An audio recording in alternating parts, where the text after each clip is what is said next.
சாயிரா சாயிரா ஓம் சாயிரா சாயிரா ஓம் சாயிரா சாயிரா அன்பே சாயிரா பேரன்பே சாயிரா அகிலம் தளிக்க ஆத்மா விழிக்க அனுதினம் சாயிரா எங்கள் அன்பே சாயிரா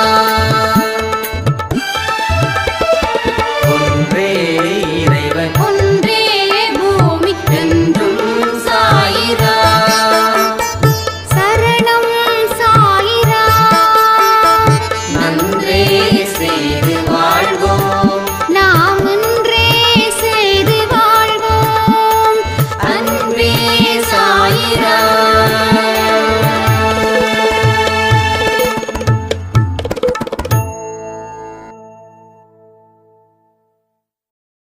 இதை மட்டும் செஞ்சு பாருங்க, உங்களை எல்லோரும் மதிப்பார்கள். ஆனால் இந்த ஒரு விஷயத்தை நம்ம செய்யலைன்னா எவ்வளவு பெரிய திறமையானவர்களாக இருந்தாலும் அவர்கள் நிச்சயமாக தோற்பார்கள். கடவுளுடைய சக்தியும் கடவுளுடைய ஆசீர்வாதமும் தான் ஒவ்வொரு பதிவையும் உங்கள் முன் காண்பிக்கிறது. பிறர் வாழ்க்கையில் தலையிடாதீங்க, அது மிகப்பெரிய பாவம். ஒருத்தவங்களை பற்றி இன்னொருத்தங்க கிட்ட நீங்கள் பேச பேச உங்களுடைய பாவ கணக்கு அதிகரிக்குது. இப்போ வரைக்கும் சொல்கிற இந்த ஒரு சில விஷயங்களை தொடர்ந்து செய்கிறதால சாயப்பாவுடைய மனதை நீங்கள் ரணகலம் ஆக்குகிறீர்கள். அவர் உங்கள் மேலே கோபமாக இல்லை, உங்களால் நிறைய கஷ்டப்பட்டுட்டு இருக்காரு இந்த நிமிடம் வரைக்கும்.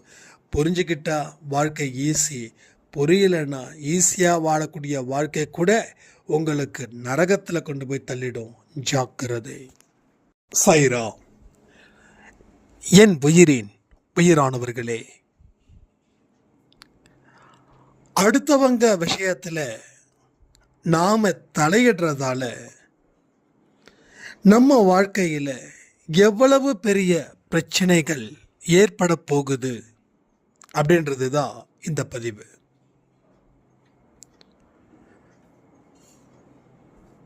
நம்மளுடைய மனசு நம்மளுடைய குறைகளை என்னைக்குமே பெரிதுபடுத்தாது.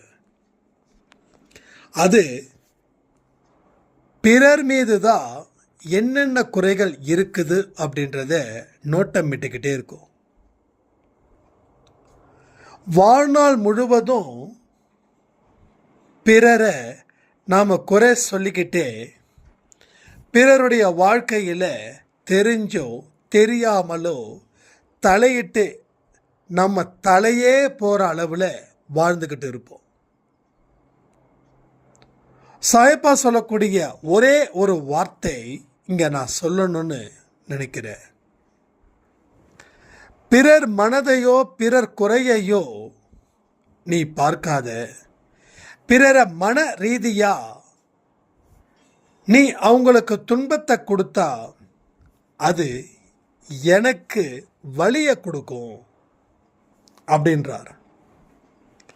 ஆனால் அதையெல்லாம் தெரிஞ்சும் நாம் என்ன பண்ணுறோம், அந்த பழக்க வழக்கத்தை நாம் விடாமல் இப்போ வரைக்கும் ஃபாலோ பண்ணுறோம்.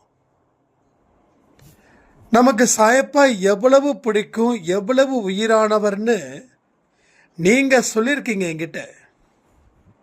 ஆனால் சொன்ன நீங்கள் செய்யக்கூடிய விஷயம் அவருக்கு எதிராக இருக்கும்போது நீங்கள் எப்படி அவர் மீது அன்போடும் உயிரோடும் இருக்க முடியும்?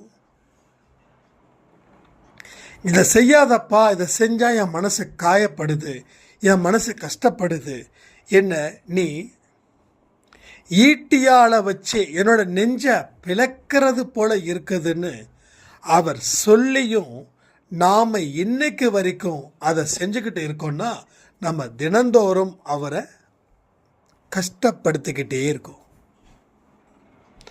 நல்லவர்களை நாம் கஷ்டப்படுத்தினா நாம் நல்லா வாழ முடியாதுன்ற விஷயம் உங்களுக்கு தெரியுமா? நீ கெட்டவனை கஷ்டப்படுத்தினா கூட உனக்கு பாதிப்பு குறைவு. ஆனால் நீ நல்லவனை கஷ்டப்படுத்தின, நீ நல்லவன் மேலே அபாண்டமாக போய் சொன்ன, நீ நல்லவனை ஏமாத்தின அப்படின்னா காலம் பூரா அந்த பாவத்தை நீ மட்டும் இல்லை, உங்கள் குடும்பத்தில் இருக்கிறவங்களும் கட்டாயமாக ஏற்றுக்கொள்வதற்கு நீங்கள் காரணமாக இருக்கீங்க. அப்போ நல்ல மனுஷனுக்கே நாம் ஏதாவது காயப்படுத்தினா அந்த பாவம் நமக்கு வருதுன்னா, கடவுளை அவர் சொன்னதை நாம் இன்னைக்கு வரைக்கும் செய்யாமல் இருந்தால் அதுவும் அவரை காயப்படுத்துறதுக்கு தானே சமம். ஸோ எனக்குமே சரி,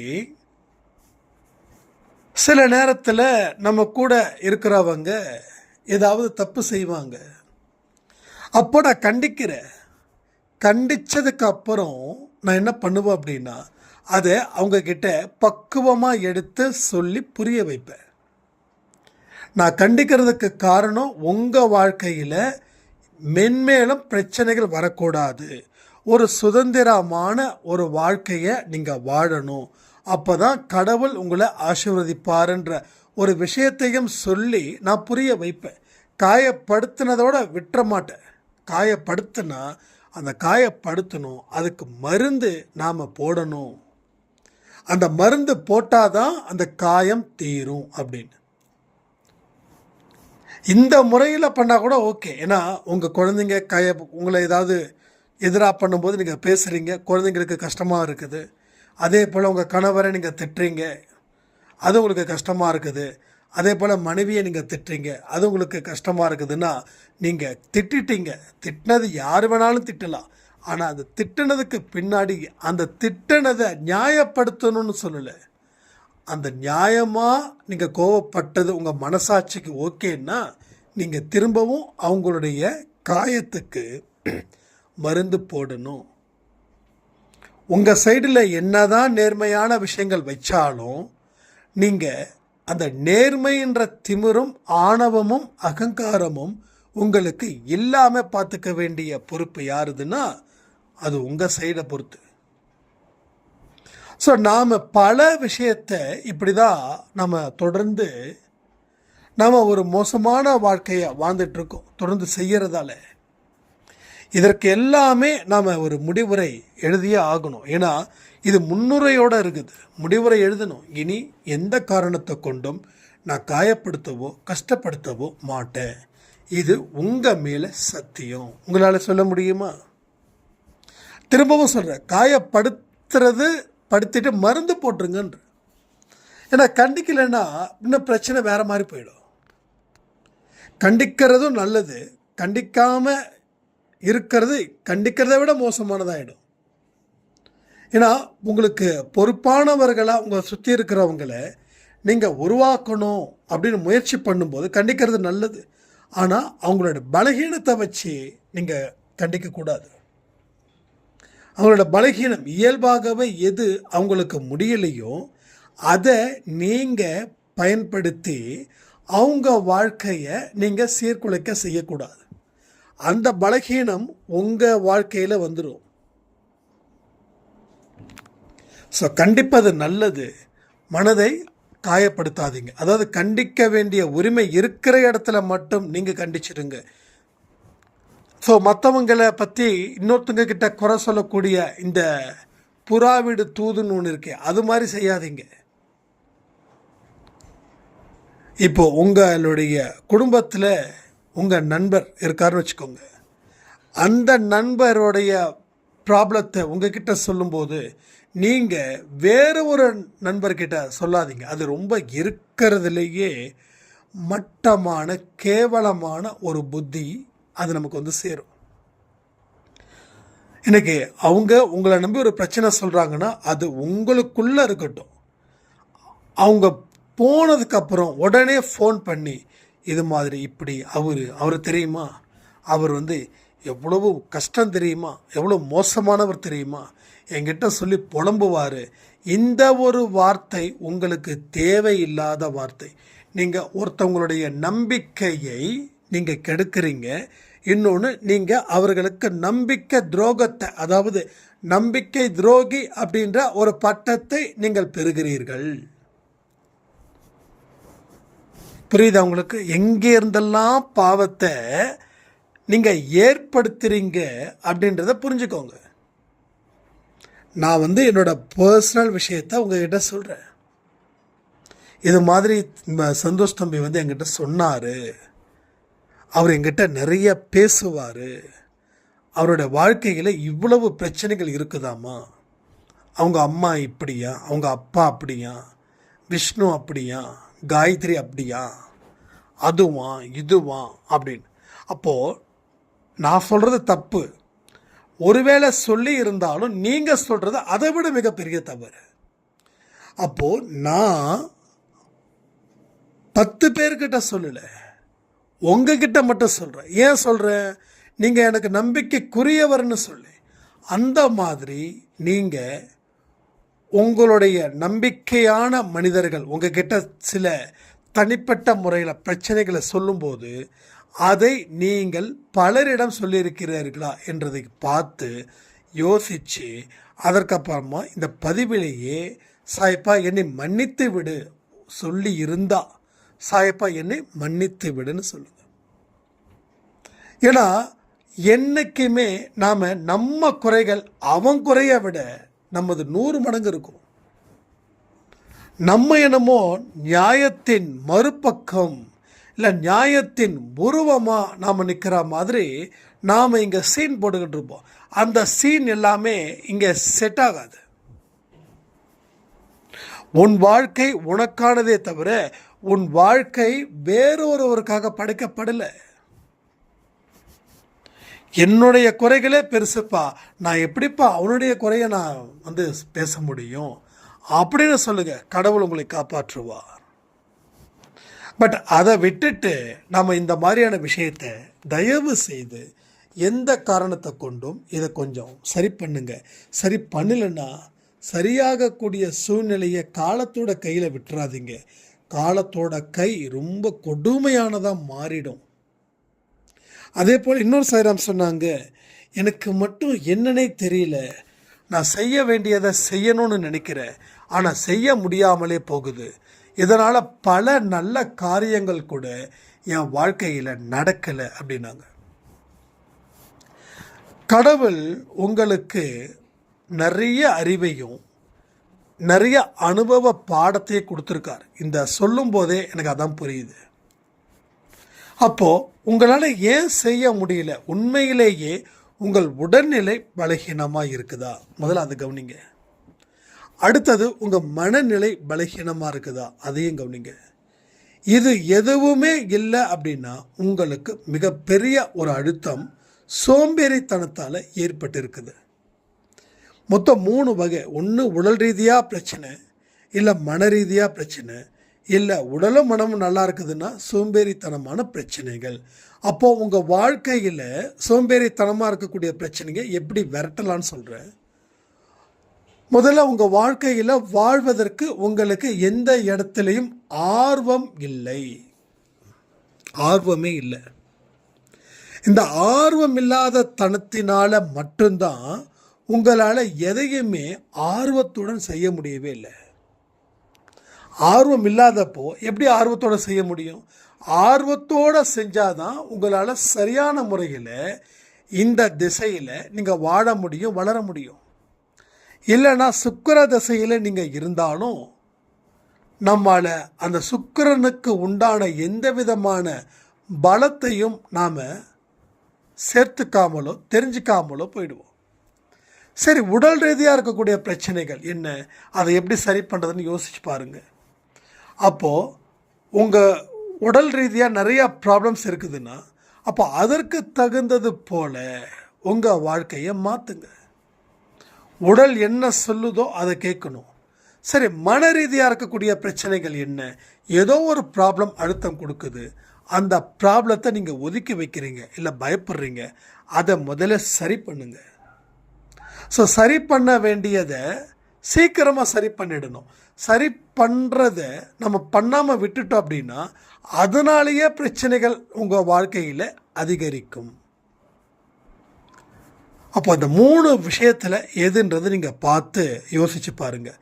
அதே போல் இன்னொரு சாய்ராம் சொல்லியிருந்தாங்க, என்னை யாரும் மதிக்கலை. முதல்ல நீங்கள் உங்களை மதிக்கிறீங்களா? இது கேள்விக்கு பதில் சொல்லுங்க, கமெண்ட் பண்ணுங்க. நீங்கள் உங்களை மதிக்கிறீங்களா? நீங்கள் உங்களை மதிச்சாதாங்க பிறர் உங்களை மதிப்பாங்க, இல்லைன்னா மிதிக்க தாங்க செய்வாங்க. உங்களுடைய எண்ணத்தோடைய பிரதிபலிப்பு தான் உங்கள் செயல். உங்கள் செயல் வேறு, உங்கள் எண்ணம் வேறு அப்படின்னு இல்லை. எண்ணம் தான் செயலாக மாறுது. அந்த செயல் கொடுக்குற அனுபவம் தான் மீண்டும் எண்ணமாக மாறுது. எங்கே இருந்து வருதோ திரும்பி அங்கேயே போகுது, மறுபடியும் அங்கே இருந்து உருவாகுது, வேறு எங்கே இருந்து உருவாகலை. அப்போது உங்களை நீங்கள் மதிக்கும்போது உங்கள் செயல், நீங்கள் செய்யக்கூடிய ஒவ்வொரு செயலும் அது மிகுந்த மதிப்பை அளிக்கிறது, மதிப்பை கூட்டுகிறது. இதை நீங்கள் தெரிஞ்சிக்கவே முடிய மாட்டேங்குது. நம்ம எத்தனையோ பதிவில் சொல்லி இருந்தாலும் இந்த ஒரு விஷயத்தை தூக்கி எறிகிறீங்க. எல்லாத்துக்குமே காரணம் உங்களை நீங்கள் மதிக்காமல் இருக்கிறதால மட்டும்தான். இங்கே திறமையானவன் கூட தோக்குறான். திறமையானவனே தோக்குறான் அப்படின்னா நம்மள சாதாரண மனிதர்கள். அப்போ நாம் தோற்பது நிச்சயம்தானே. அதையே நம்ம புரிஞ்சிக்க மாட்டேன்றோம்.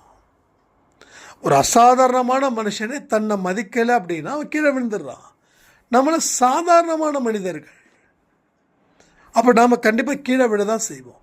எதிரிகள் வராங்க அப்படின்னா என்னால் முடியும், நான் வெற்றி பெறுவன்ற நம்பிக்கையோடு நீங்கள் நகரும்போது எதிரிகளே பார்ப்பா, இவன் வேறு மாதிரி இருக்கான்.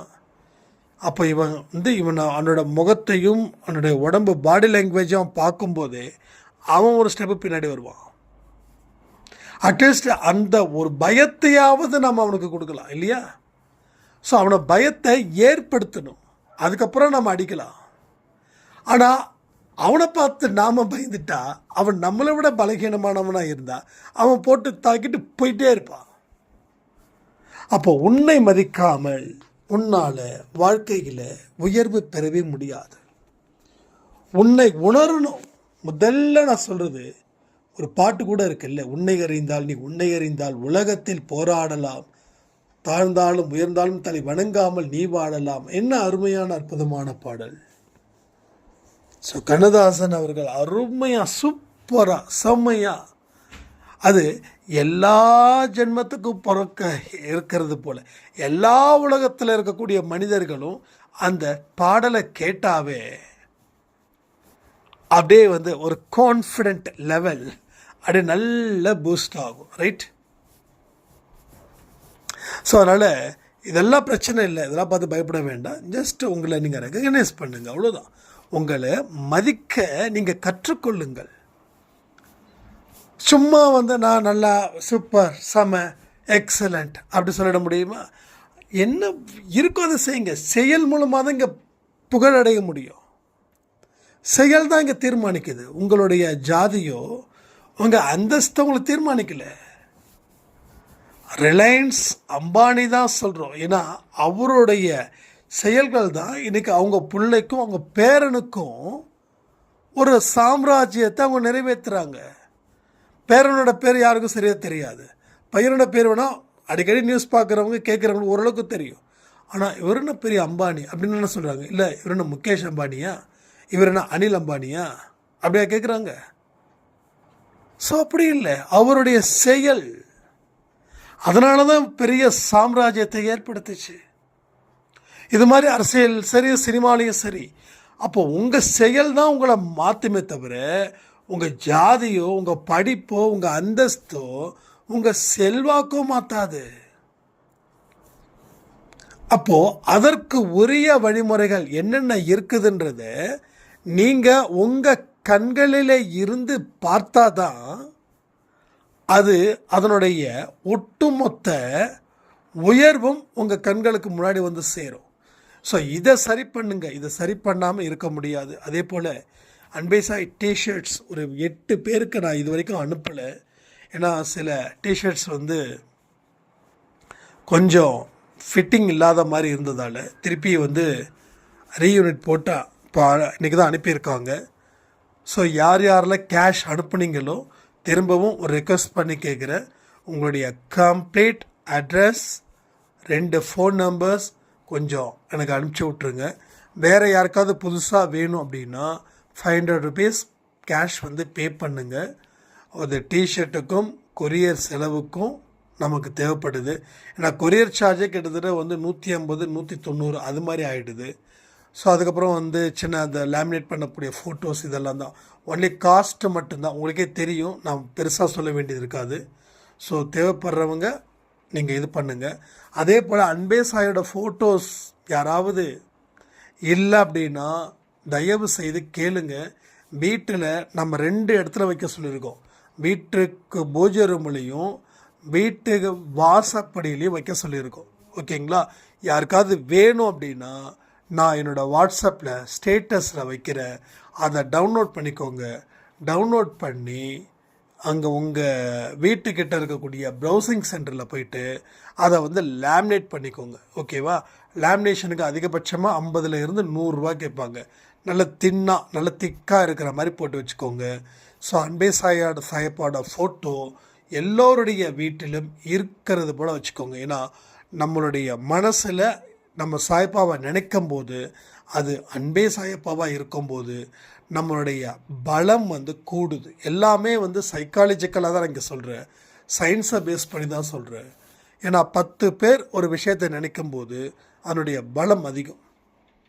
சொல்லுவாங்க, நான் அடிக்கடி சொல்லியிருக்கேன்ல, இப்போது ஒரு திராட்சை வாங்கணுன்னா இது 30 ரூபான்னவங்க, அது வந்து பார்த்திங்கன்னா அப்படியே கொத்தாக இருக்கும்.